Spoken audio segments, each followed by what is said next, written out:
أعوذ بالله من الشيطان الرجيم بسم الله الرحمن الرحيم سبحانك لا علم لنا إلا ما علمتنا إنك أنت العليم الحكيم رب اشرح لي صدري ويسر لي أمري واحلل عقدة من لساني يفقه قولي زمونږ دلته جمع کېدل محض الله رب العالمین کامل رضا لپاره دی. ژوند کې ډېر مسایل راځي، مصیبت راځي، پریشانی راځي، مشکل راځي، نو هر پریشانی اور هر مسئلے هر تکلیف یو حل وي. دنیاوي کارونو لپاره چې مسله سړی راشي نو سوچونه راځي چې فلاں ځای تعلق وجنګوم، فلاں ځای تعلق وجنګوم. او چې کله دینی مسله راشي، پریشانی راشي، اوس عموما زه دارالافتا له تللی وم نو ټول د وراثت مسلې پرتې وي. دا هغه ما ته ویلي دلته ټول د غټ دارالعلوم او ټول د وراثت مسلې راځي. کم تر مسله نور معاملاتو طلاق و ملاق و ډېر مسلې راځي، نور معاملاتو له نه راځي. نو زموږ دارالافتا هم بس د وراثتو لپاره پاتې شو او طلاق مسلو له پاتې شو. پهله یو بزرگ کتاب مې ویلی وي پهله زمانه کې خلکو به مسایل به تپوس کولو د څه شي، د زکات، د څه شي، د منځونو، د څه شي، د صدقو، د څه شي، د اودسونو، د څه شي چې جنگ څنګه ختم شي، کور کې فساد څنګه ختم شي. او نن سبا مسایل به وراثت پورې پاتې شو چې مفتی سټمپ بس وراثت پورې.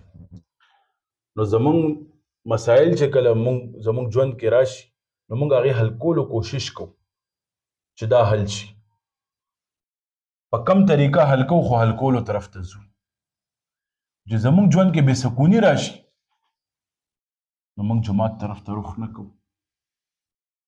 موږ کم طرف ته رخ کوو؟ آوټینګ طرف ته، چې بهر به چېرته لاړ شو، ښځې ته به لاړ شو نو زمونږ ذهن به بدل شي، زمونږ سوچ به فرش شي. حالکه دا غلط شي. قرآن کې یو آیات راغلی دی، دغه څه ډېر آیتونه دي خو یو آیات مفهوم داسې ترجمه الا بذکر الله تطمئن القلوب. د زړونو اطمینان الله رب العالمین په یاد کې او هغې په ذکر کې دی. نو موږ دې طرف ته سوچ نه کوو. ذکر څنګه کیږي؟ هغه کس ذکر کولی شي کم کس چې الله تعالی برګزیده سړی وي. اصل وایي فاذکروني اذکرکم واشکروا لی ولا تکفرون، یعنی ته ما یادوه زه به تا یادومه. نو چې څوک الله یادوي نو الله ورله توفیق هم ورکوي چې زما ذکر وکړه، زما یاد کې وخت تیر کا. اوس یو کس الله نه یریږي څه وایي، څه قدم اوچتوي، سوچ کوي چې دې کې شریعت څه نقصان یعنی ما ته خو نه کېږي، یعنی غیر شرعي خبره خو نشته دی کې، خلاف شرع خبره خو نه ده چې خلاف شرع خبره لږ شان د مرته محسوسېږي کار هغه نه کوي. ولې؟ هغه الله نه یریږي. او چې څوک الله نه یریږي هغه وایي مړه خلاف شرع څه ته وایي، بس دا کار وکړه، څه وکړه، بس دا کار وکړه، پرېږدې د خلاف شرع چا راوستې. نعوذ بالله من ذلک. نو داسې سړی آخرت او دنیا دواړه تباه وي. که ډېر مالدار وي عزت یې نه وي، په پیسو باندې به عزت جوړوي نو پیسو والا عزت نه وي.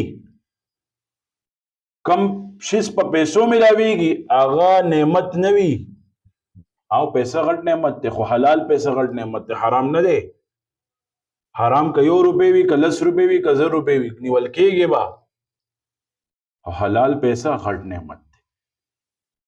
اوس په پیسو باندې څوک عزت جوړوي هغه عزت ارزي. السلام علیکم خان صاحب، السلام علیکم ملک صاحب، السلام علیکم فلاں صاحب، السلام علیکم فلاں صاحب، چودھری صاحب، خبره ختم شو. هغه عزت زړونو عزت نه وي. اوس نیک سړی چې دی کم چې الله یادوي، کم چې الله رسول صلی الله علیه وسلم په طریقو باندې ژوند تیروي اور هغه ژوند فالو کوي نو هغې ژوند څنګه وي؟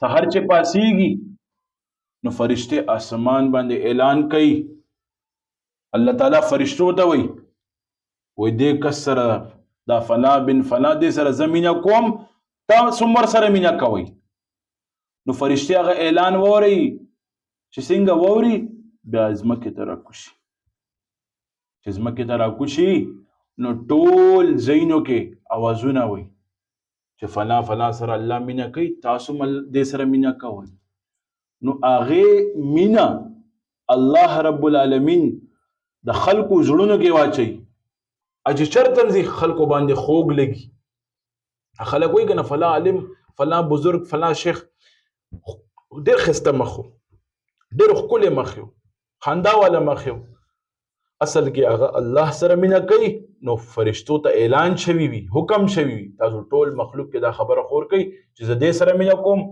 تاسو هم دې سره مینه کوئ نو هغې مینه الله رب العالمین خلکو زړونو کې واچوي نو الله وایي فاذکروني اذکرکم واشکروا لی ولا تکفرون په دې آیت باندې به زه خبره کوم چې تاسو الله یادوئ نو الله هم تاسو یادوي الله مونږ سم یادوي څنګه یادوي ګناهونه کوو ټول ورځ او ټول شپه ډے اور نائٹ ګناه کې تیرو لیکن سحر وخت شي کم ملائکه یعنی کم فرشتو شپې ټایم کې یا سحر ټایم کې زمونږ ګناهونه شپې ټایم کې الله ته هغه کوي ښیي چې دا ګناه یې کړی دی وړي هماغه فرشتو په لاس باندې سحر زمونږ رزق لیکي دې نه زیات وفادار څوک شته دې نه زیات مینه کوونکی څوک شته یو مور وي هغه خپل زوی سره څونه مینه کوي ورکوټې ماشوم وي غی ماشوم وي څونه مینه کوي چې له غټ شي نورم مینه سیوا شي چې ماشوم څونه غلط کار هم وکړي پلار یې وخي پلار زړه لږ سخت شي لیکن مور زړه نه سختېږي مور یې بچکۍ مور وال هم داسې وال وي که نه چې مینې سره وال وي هغې وال کې مینه پرته نو مور یې بچکۍ اوس دا د مور مینه ده دا عارضي مثال مې درکو وړوکی مثال یو د مور مینه ده اور یو حدیث شریف کې سره راځي الله رب العالمین موږ سره 80 میندو نه زیات مینه کوي د 80 میندو اسې مثال ورکړی دی لکه 80 میندې یو هغې ورکړی دی چې زموږ سمجھ کې دا خبره راشي 80 میندو نه زیات مینه کوي الله رب العالمین موږ سره نو تاسو خپله سوچ وکئ مونږ هغه ذات نه مخ اړولی دی کم ذات چې مونږ 90 مینو نه زیات مونږ سره مینه کوي مونږ خپله وګورو مونږ 80 میندې پرېږده یو مور پرېږده مونږ الله سره دونه مینه کوو چې زمونږ مونځ ته زړه وشي مونږ الله سره دونه مینه کوو چې زمونږ نیک محافلو ته تلو زړه وشي مونږ الله سره آیا دونه مینه کوو چې ګناهونو نه بچ شو نه کو مونږ ته پکار دی مونږ الله سره مینه شروع اخلاص ولا ژوند شروع کم کار چې مونږ ته حواله شوی دی هغه کار باندې ژوند تیر کو مونږ ته څه کار حواله شوی دی تش جاب کول دي نه جاب دا شته دنیا کې جاب هم کوئ کاروبار هم کوئ هر څه وکړو دا د رزق ذرایع دي او وسیلې دي هر څه وکړو لیکن شریعت په حدودو کې وکړو الله رب العالمین کوم طریقې ښودلي دي په هغه طریقو کې وکړو حلال بګړو او حرام بګړو نن سبا تاجر حضرات ګوري که نه نن سبا بزنسمینان حضرات ګوري که نه قسم به خدای اربونه روپۍ ورسره کروڑونه روپۍ ورسره ټینشن کې سټریس بیماری ټول د غټ خلکو کې هغه غټ خلک کم چې حلال او حرام کې تمیز نه کوي او کم چې حلال او حرام کې تمیز کوي ټولو نه ښایسته ژوند هم د هغې دی هغه صدیقین تاجرانو کې به شاملېږي په قیامت په ورځ باندې کم چې صحیح زکات ورکوي کم چې صحیح په وخت باندې صدقه کوي کم چې خپل اولاد دین طرف ته هغه کوي راغب کوي دین طرف ته د دوی تربیت کوي هغې ژوند ډېر ښایسته وي داسې واقعات به ورې خلک په مور باندې لاس اوچتوي داسې واقعات به ورې خلک په میندو باندې لاسونه اوچتوي څه دین کمی وي او حلال حرام کې تمیز نه کړي بس هغې هلته ژوند همدغسې ضلالت والا ژوند دی داسې پیسو باندې څه کې چې زامن د عزت نه کوي، داسې پیسو باندې به څه کې چې لوریانې د عزت نه کوي، او کور کې د امن نه وي، کور کې د سکون نه وي، په دې پیسو باندې په دې مال او دولت باندې خلاص وله. داسې پیسو باندې به څه کې کم پیسو کې الله یاد نه وي، الله یره نه وي، په دې پیسو باندې تندر وله شړک وله، زمونږ ژوند خسارې طرف ته روان شو. الله یاد مونږ نه هیر شو. رسول الله صلی الله علیه وسلم سنتونه مونږ نه هیر شول. ټینشن زمونږ مقدر کې ولیکل شو، مصیبت زمونږ مقدر کې ولیکل شو، ازمایش زمونږ مقدر کې ولیکل شو. الله را باندې دا شوي دي، الله را باندې دا شوي دي. یو خبره به اورئ، څه در باندې شوي دي، سم در باندې نه دي. ته پهله دین سره خو ځان راغب کا، رغبت خو اختیار کا دین سره. دیندار خلکو محفل کې کېناستل خو شروع کا، بیا ګوره. او بچو ښه تربیت کول پکار دی. خدای قسم مې دی وایي که مونږ د خپل بچو صحیح طریقې سره تربیت ونکو، خدای شته دا سبب پاسیږي او زمونږ ګریبانونو ته به لاس اچوي. ولې دې ته شرم نه ښودل شوي. او دین داسې مرحله ده او دین داسې مرتبه ورکوي سړی له چې هغه خپل والدینو عزت ښودل کېږي پکې، د میندو عزت ښودل کېږي پکې، د خویندو حقوق ښودل کېږي پکې، د روریانو حقوق ښودل کېږي پکې. دا دین داسې مرحله ده، دین داسې مرتبه ورکوي موږ له، داسې پہچان ورکوي. د خویندو څه حق دی دین پہچان ورکوي، د مور څه حق دی دین پہچان ورکوي، د پلار څه حق دی دین پہچان ورکوي، حلال حرام تمیز دین پہچان ورکوي، نور یو شیزم پہچان نه ورکوي. عصري تعلیم چوکي، عصري تعلیم ډېر سخت ضرورت دی دی وخت. هر څوک د عصري تعلیم هم کوي او دنیاوي تعلیم هم دی کوي. اسنه سکول تعلیم دی پریږدي او بل تعلیم دی شروع کی، دا غلط خبره ده. دواړه تعلیمونه کوي، عصریم کوي او دام کوي. عصري تم فوکس کوي، توجه ور کوي، او دنیاوي دینی تعلیم نم توجه ور کوي. عصري تعلیم نه مراد دنیاوي تعلیم. نو دنیاوي تعلیم ته د څه خي 2 1 2 3 2 3 دا فلا فلا میتھمیټکس خي، تا ته ساينس خي، تا ته انګلیش خي، تا ته معاشرتي علوم خي. او دینی تعلیم تا ته څه خي؟ قال رسول الله صلی الله علیه وسلم. تا ته قال یعنی الله، تا ته الله خي، الله پہچان تا ته خي، رسول الله صلی الله علیه وسلم پہچان تا ته خي چې رسول الله صلی الله علیه وسلم څه ویلي دي، دا درته ښیي. د طالب علم ډېر غټ فضیلت دی. کم حفظ له یا کم ناظرې له ماشوم کور نه وځي، فرشته استقبالیه هغې خپل لاندې خپل وزر خورئ چې زما وزر د پاسه هغه قدم کېږدي او مدرسې ته لاړ شي. سفیان ثوری رحمت الله علیه څه وایي؟ وایي کله الله عام سړي نه راضي شي نو جنت کې ورله یو کور ورکوي. څه ورکوي؟ کور. او چې کله طالب علم ناراضي شي، دین طالب علم، نو هغې له جنت کې محل ورکوي، کور نه ورکوي.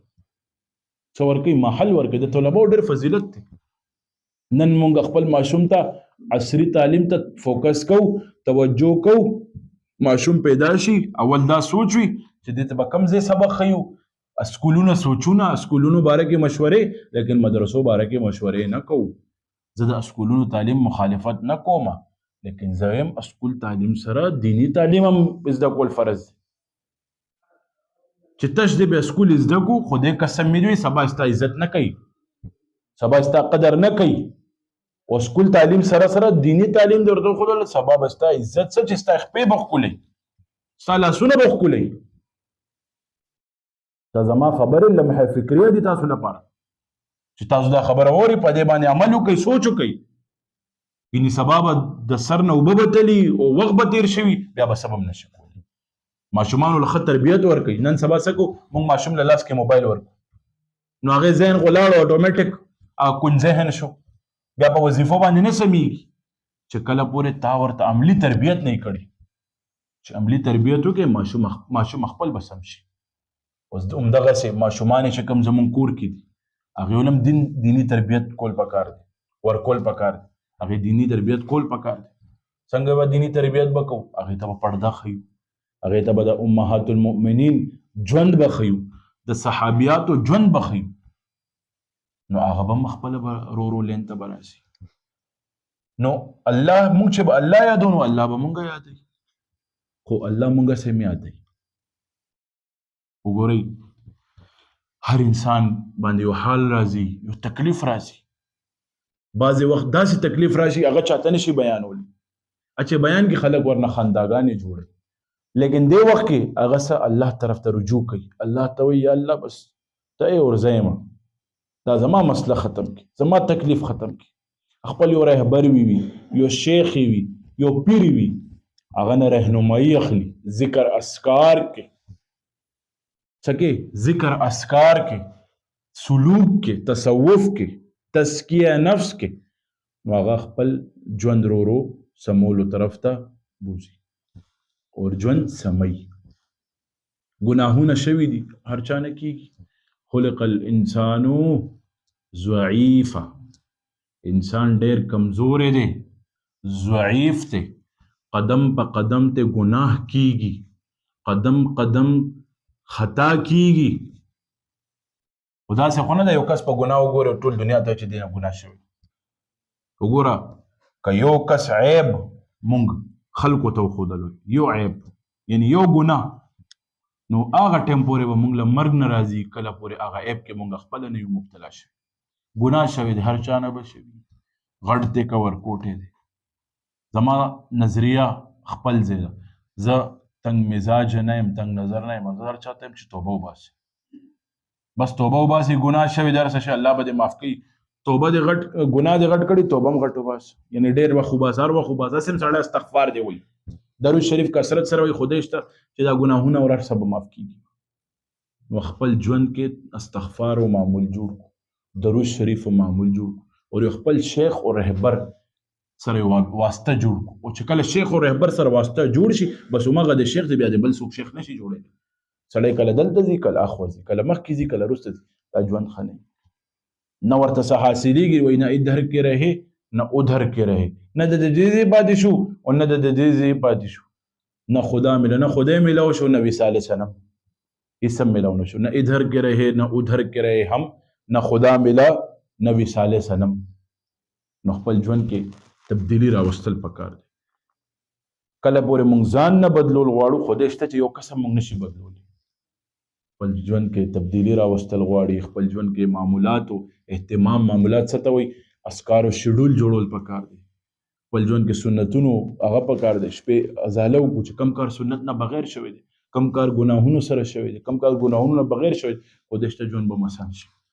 دروغ ویل ختم کړئ، غیبت کول ختم کړئ، زړه کې چې چا لپاره حسد وي ختم کړئ، وینځئ زړه پاک کړئ. چا چې در سره بد کړي معافي کوي، چا چې در سره ناجایزه کړي معافي کوي. خدای قسم مې دی وایي داسې داسې الله به درله درکوي که نه، انعامات بارانونه به در باندې کوي، پوهېږي به هم نه په ځان باندې، لارې به درته اسانېږي. دا دنیا به څه تکلیفي یار، دونه شان د دنیا ده او دونه تکلیفونه دي، دونه دنیا ده، دونه دنیا د دې به څه تکلیفي. آیا دام څه تکلیف ته چې سهار شروع شي شپه ماښام شي، ماښام سړي نه بیا سوچ هیر شي، سړي د ټینشن خبرې ووري که نه، ټینشن یا مصیبت خبره ووري، بس یو غنټه نیمه سوچ بدل وي، یکدم سوچ صحیح شي، چې موبایل کې ونخلي یا ملاقاتو کې مجالسو کې خبره ته هیرې شي. دا بس تکلیف وي. د آخرت تکلیفونو نه ځان ساتئ، د آخرت پریشانیانو نه ځان ساتئ. ابه څنګه ساتئ؟ به نیک محفلونو ته به راځئ، زړه به پاکوئ، سوچونه به پاکوئ، حسد به ختموئ، ټینشن به ځان له خپله به ختموي، به بل څوک درله نشي ختمولی. او ډاکټرانو څه کار دی؟ د ټینشن دوايي ورکړي، که بس اوده شي، به ټول ورځ شپه اوده وي. هلکه دا ټینشن علاج خو نه دی، د ذهن علاج خدا نه دی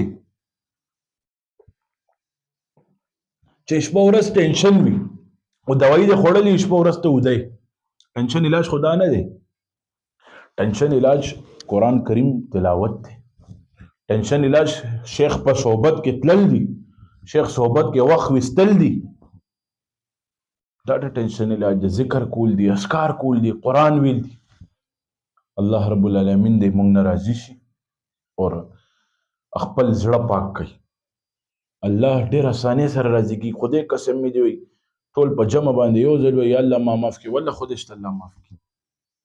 اللہ ډېر زر راضی شي لیکن اللہ یو بزرگ وی کہ اللہ کو راضی کرنا آسان ہے، اللہ کو راضی رکھنا مشکل ہے.